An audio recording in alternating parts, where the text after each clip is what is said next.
Бишкек шаарындагы каарылар үйүндө жашаган адамдарга жаңы жыл майрамына карата маданий кече уюштурулду. Уюштуруучулардын демилгеси менен өнөрпоздор концерттик программа тартуулап, жаңы жыл менен куттукташты. Маданият өкүлдөрүнүн айтымында буга чейин мындай кече Чүй облусундагы Манас социалдык айылы мекемесинде коюлган, концерт эми башка мекемелерге да коюлат.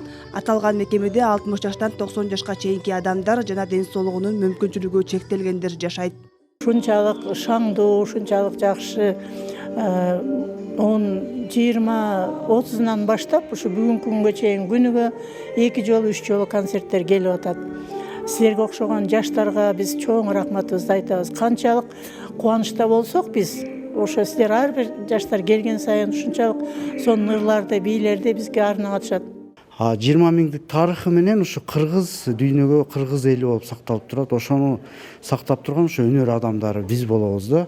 Кары картаңдарга, жетим балдарга, майыптарга ар дайым ушу концерт коюп келгенбиз. Азыркы учурда дагы жалаң ушул майыптарга мына өткөндө коюп келдик концерт. Эми карылар үйүнө келдик бүгүн. Биздин максатыбыз ошол, ал кишилерди да унутпай, өнөрдү ошолорго да тартуулоо да.